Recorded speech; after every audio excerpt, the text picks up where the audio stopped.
Hi guys, Dan Hendrickson here at Torquay Golf Club.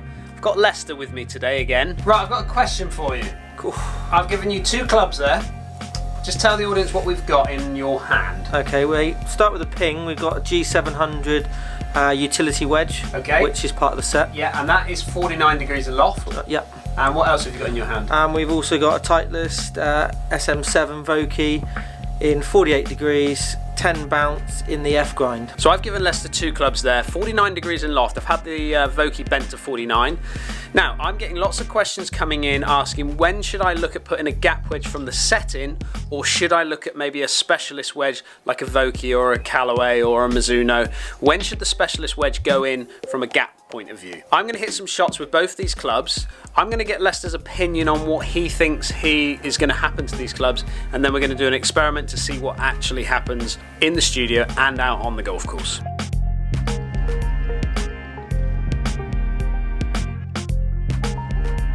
Lester, you got both those clubs in your hand. Yep. What are you expecting the results to come out like? The ping, I would suggest that with the slightly bigger sole on it, we're going to get a higher ball flight, mainly because of the weight being pushed back, centre of gravity, etc. Okay. More distance as well. I would expect the Vokey to spin more, mainly because it's designed for that purpose. It's designed for control and as a specialist wedge, so I would, with the finish as well on the face, I'd expect it to spin a little bit more. So I think what Lester's trying to say is he thinks that the ping is going to maybe launch higher off the face, maybe peak out a little bit higher than what the Vokey's going to do.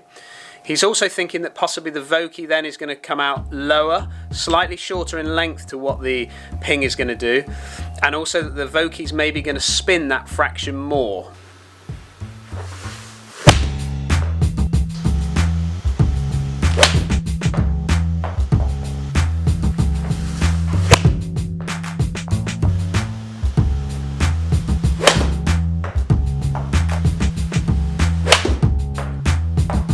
Okay, I've hit 5 shots with each club. Let's look at the numbers before we take it outside. Ping at the top here compared to the Titleist Vokey in the bottom here. Ping just coming out at 93.3 mile/hour ball speed compared to 94.2. So a little bit hotter off the face, again subject to strike.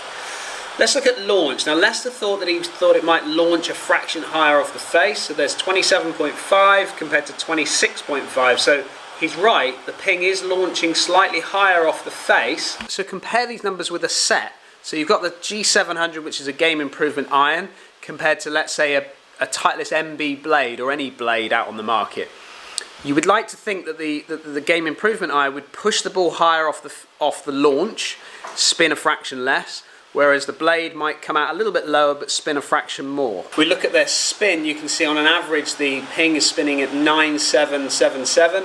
compared to 9986. So what's that, 200 revs more spin out of the Vokey compared to the G700. If we go to peak heights, and this is a really good one, and I'll come back to Lester on this one, but peak heights, 30 yards high with the ping compared to 30 yards high with the Titleist. If you go best to best, 32 compared to 31. So nothing in it from that point of view. And then carry distance, 116 average with the ping compared to 117 average with the Titleist Vokey. Okay, you've seen the numbers now. Yeah. What do you think? Has your perception changed fractionally as to what you thought you were going to see from that? Yeah, definitely. I mean, it's good for these sort of videos because it challenges what you initially perceive or what you think is actually going to happen. Sometimes it can be completely different. Yeah. Obviously, some of it were the same, but just the overall distance. I mean, from my own perspective, when I tested, it was different. So maybe it's different for different people. So once you've gapped in your numbers, as in your full distance numbers, so if you're using a gap wedge for fuller shots, you need to make sure that you're gapping in from your pitching wedge into this gap wedge. The next stage is to bring it out onto the short game area and put yourself into positions where you feel you're going to use this club the most. And just little chip shots around the greens, little pitch shots where you're going to use this club is then going to start to give you a feel of what the club feels like off the club face, what it sounds like out on the golf course.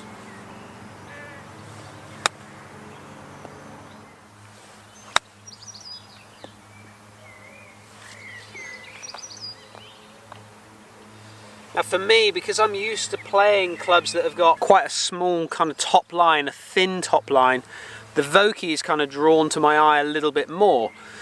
For other players, it might be a confidence problem, and looking down at a smaller profile of head could fill you with a little bit of anxiety. Feel like maybe you want something with a bit more help.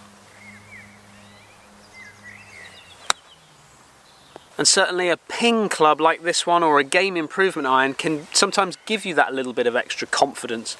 Maybe looking down at a thicker top line, maybe seeing more of a face, a bigger face to work with, can definitely give you that sense of more confidence when chipping around the greens.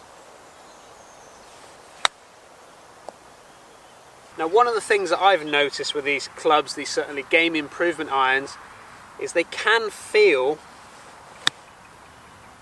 a little bit powerful off the club face. Because some of them have got maybe just that little bit more cavity back on the back of it, it maybe just feels like it's just quite powerful off the face, almost like a springy effect off the face of the club. As it happens with this ping, yes, the sort of profile of the club is very intrusive, as in like it just feels quite a big face to look at, but I've got to say, ping do a great job with it. It does feel really quite nice and solid off the face, almost very similar to the Vokey. The Vokey, however, again, that smaller profile for me, for an individual point of view, I'm just feeling that much more confident that I'm going to have a little bit more control, and I'm not going to get that one shot that maybe just catches a little bit higher off the face and just pops forward a little bit too much with not enough spin on it.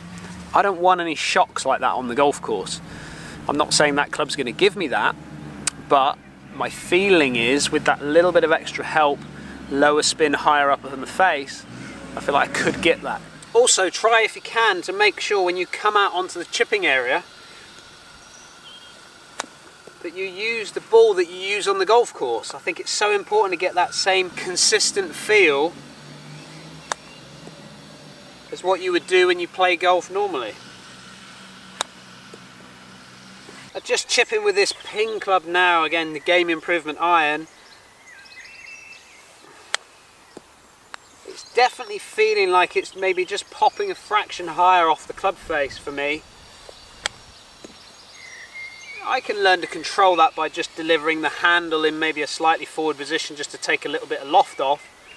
But certainly it's feeling different to what, let's say, the Vokey produces. The Vokey is certainly feels like a more firmer feel off the face, whereas the ping is starting to feel maybe just a fraction tinnier now. I wasn't noticing that with maybe my fuller shots in the studio or my little pitch shots from down there, but just in this short position now, I'm starting to sense the feel between the two of them. Now, I would use a gap wedge from a bunker as well, so I might use this club for maybe getting it up onto green, and I've got a bit more green to work with, and I might get it to roll out towards the hole rather than throwing a lob wedge all the way to the hole. I can get it to land sort of halfway there and then let it release out towards the hole. Let's see what these clubs do when we get them in the bunker.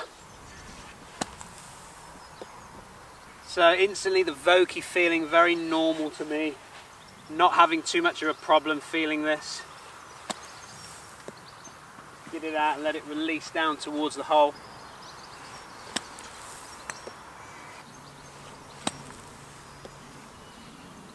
I think again I would start to get used to the feeling of the ping, let's say over the Vokey, but I could certainly feel the difference when the club went into the sand. This one just felt like I had a little bit too much sole to open that face up. I felt like I was getting a lot of bounce on the club as it was coming out. That's why you saw those balls maybe come out a fraction lower on the camera.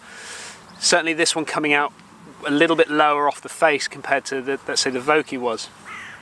Also, with this fraction of offset here, as I opened the club face up, it looked like I had a lot of club face down there. Again, not anything I'm liking the look of, but it might give you an awful lot of confidence looking down at that club. So you can see there, I've put these clubs through their paces. I've hit shots in the studio, I've gapped them into, let's say, my pitching wedge.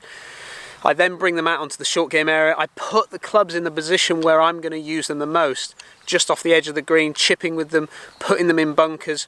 This is what gap testing and fittings are all about. You've got to go out onto the short game area and in the studio, get your numbers right. There's not just one area you need to sort of decide on a wedge with. Now, when it comes to choosing which club that you want, whether it's a specialist wedge, let's say a Vokey or a Callaway or a Mizuno, or choosing, let's say, the 48 or the 50 degree wedge in your set, this comes down to a personal preference that you look at.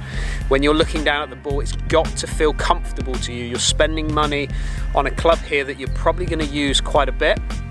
So you need to make sure that it looks right in your eye, it feels right off the face, and it gives you the correct numbers. Make sure you go out and test. Let me know, have you been out and tested these? Are you in the middle of maybe changing a set of irons and you're sort of umming and ahhing which club to kind of put in the bag when it comes to the gap between your sand wedge and your pitching wedge in the set? Let me know, put your comments down below. Thank you very much for watching. #AskDan. I look forward to catching up with you again soon.